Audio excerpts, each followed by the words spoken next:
할렐루야. 사랑하는 대강의 가족 여러분, 오늘 하루도 하나님의 말씀과 동행하는 삶이 되길 소망합니다. 오늘 함께 나눌 하나님의 말씀은 열왕기하 22장 12절에서 17절 말씀입니다. 왕이 제사장 hil기야와 사반의 아들 아히감과 미가의 아들 악볼과 서기관 사반과 왕의 시종 이사야에게 명령하여 이르되, 너희는 가서 나와 백성과 온 유다를 위하여 이 발견한 책의 말씀에 대하여 여호와께 물으라. 우리 조상들이 이 책의 말씀을 듣지 아니하며 이 책에 우리를 위하여 기록된 모든 것을 행하지 아니하였으므로 여호와께서 우리에게 내리신 진노가 크도다. 이에 제사장 hil기야와 또 아히감과 악볼과 사반과 아사야가 여선지 홀다에게로 나아가니, 그는 하하스의 손자 디과의 아들로서 에복을 주관하는 살룸의 아내라. 예루살렘 둘째 구역에 거주하였더라. 그들이 그와 더불어 말하매 훌다가 그들에게 이르되, 이스라엘 하나님 여호와의 말씀이 너희는 너희를 내게 보낸 사람에게 말하기를, 여호와의 말씀이 내가 이곳과 그 주민에게 재앙을 내리되 곧 유다 왕이 읽은 책의 모든 말대로 하리니, 이는 이 백성이 나를 버리고 다른 신에게 분향하며 그들의 손의 모든 행위로 나를 경노하게 하였음이라. 그러므로 내가 이곳을 향하여 내린 진노가 꺼지지 아니하리라 하라 하셨느니라. 아멘. 유다의 의로운 왕이었던 요시야 왕은 율법책에 기록된 여호와의 말씀을 듣자마자 옷을 찢으며 회개하였습니다. 여기서 옷을 찢는다는 것은 분노와 슬픈, 비탄과 회개 등 이 격한 감정을 드러낼 때 히브리인들이 하는 이 관습적인 행동입니다. 여러 학자들은 이때 요시야 왕이 들었던 말씀이 과연 무엇일까 그들이 생각을 하는데, 아마 율법의 전체가 아니라 신명기 28장과 레위기 26장에 기록된 저주의 말씀, 곧 율법을 범하는 자들에게 임할 저주의 말씀을 들었을 것이라고 말합니다. 그 결과 요시야는 비탄과 회개의 감정을 이기지 못하여 자신의 옷을 찢었던 것입니다. 또한 당시 유대 백성들은 하나님을 버리고 우상을 섬겼으므로 율법책에 기록된 말씀에 의하면 하나님의 저주를 피할 수 없었기 때문에 요시야는 옷을 찢으며 회개하였던 것입니다. 그런데 성경을 보면 이와 전혀 반대되는 모습을 보인 자들도 있습니다. 곧 에레미야의 예언을 전해들은 요야김 왕과 그 신하들의 자세입니다. 이들의 모습을 기록한 것을 보면 당시 왕과 신하들은 에레미야를 통해 하나님의 말씀을 들었음에도 불구하고 옷을 찢은 자가 한 사람도 없었습니다. 심지어 요야김 왕은 다 읽은 하나님의 말씀을 칼로 베어 불에 태우기까지 했다고 했습니다. 똑같은 말씀이 임했는데 이에 대한 반응은 극과 극을 이루었습니다. 그렇다면 오늘 우리는 어떻습니까?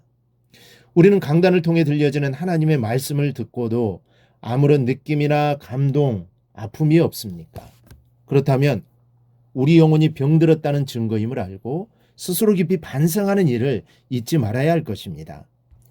그리하여 정말 온전하고 깨어있는 정신으로 말씀을 대함으로써 축복과 소망의 말씀 앞에서는 꿀보다 더한 기쁨을 누리고, 또 교훈과 책망 앞에서는 옷을 찢는 아픔으로 말씀을 받아서 오늘 요시야 왕처럼 하나님으로부터 축복의 약속을 듣는 성도들이 되어야겠습니다. 본문으로 돌아가 보면 하나님의 말씀을 듣고 옷을 찢으며 회개한 후에 요시야가 이렇게 말을 합니다. 너희는 가서 나와 백성과 온 유다를 위하여 이 발견한 책의 말씀에 대하여 여호와께 물으라. 우리 조상들이 이 책의 말씀을 듣지 아니하며 이 책에 우리를 위하여 기록한 모든 것을 행하지 아니하였으므로 여호와께서 우리에게 내리신 진노가 크도다. 여호와께 물으라고 한 것은 아직도 하나님의 은혜를 입을 수 있는 여지가 있는지를 물으라는 것입니다.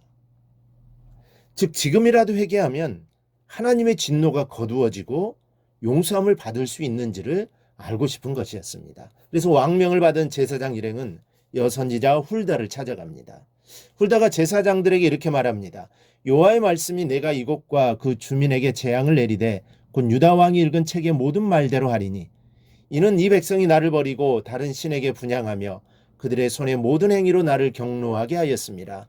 그러므로 내가 이곳을 향하여 내린 진노가 꺼지지 아니하리라 하라 하셨느니라. 율법책에 기록된 그대로 1.1핵도 가함이 없이 재앙이 임할 것이라는 선지자의 말씀이었습니다. 특히 이곳을 향하여 내린 진노가 꺼지지 아니하리라 하는 말씀은 하나님의 진노를 피하기에 너무 늦었다는 뜻입니다. 다시 말해 하나님의 진노는 반드시 임할 것이라는 여호와의 말씀입니다. 여기서 우리는 회개하는 데에도 기회가 있음을 알아야 합니다. 하나님께서는 백성이 돌아오기를 고대하고 계시며 오래 참으시는 분이시지만 회개할 수 있는 기회는 영원히 주어지는 것이 아니라는 말씀입니다. 어떤 목사님이 임종을 맞이한 사람의 마지막을 지켜봐 달라는 부탁을 받고 찾아갔습니다. 이제 얼마 안 있으면 마지막 숨을 거둘 그 사람에게 목사님은 물어보았습니다. 혹시 예수 그리스도나 교회나 구원이나 성령에 대해 알고 계십니까? 그러자 그 사람이 대답하기를 살다 보니 너무 바쁘고 시간이 없어 그런 것에 접촉할 시간이 없었습니다. 말을 하고 그만 숨을 거두고 말았습니다. 목사님이 이런 시간을 생각을 했습니다. 무려 4,000번의 기회가 있었는데도 시간이 없고 바빴다니. 죽은 사람이 1년에 하나님 앞에 나아가 구원받을 수 있는 주일이 52번. 게다가 그의 나이가 80세가량이 되었으니 80에 51을 곱하면 무려 4,000번이 넘는 기회가 있었음에도 불구하고 회개하지 못하였다는 목사님의 말이었습니다. 그렇습니다. 이 기회란 영원히 주어지는 것이 아닙니다. 하나님께서도 오래 참으시지만 영원히 참으시지는 않습니다. 그 대표적인 사례가 바로 오늘 본문 말씀입니다.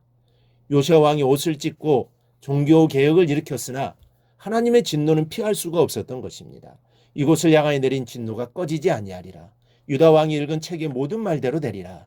결코 돌이키시지 않겠다는 말씀입니다. 다만 19절을 보니 옷을 찢고 통곡하는 요시아를 보신 하나님께서는 20절에서 한 가지 약속을 하십니다. 그러므로 보라, 내가 너로 너희 조상들에게 돌아가서 평안히 묘실로 들어가게 하리니 내가 이곳에 내리는 모든 재앙을 내 눈에 보지 못하리라. 즉 너의 생전에는 재앙을 내리지 않겠다는 말씀뿐입니다. 사랑하는 여러분, 회개할 수 있는 기회는 영원히 머무르는 것이 아니라는 사실을 명심해야 합니다. 그리고 내가 회개할 수 있는 기회가 지금이라는 사실도 잊지 말고 이 새벽을 통해 진정한 회개의 기도를 드리시는 여러분이 되시기를 바랍니다. 그리하여 하나님의 은혜 안에 늘 거하기를 주님의 이름으로 축원합니다. 오늘 묵상한 말씀을 굳게 잡고 삶으로 실천하며 살아내는 대강의 모든 성도들이 되기를 축복합니다.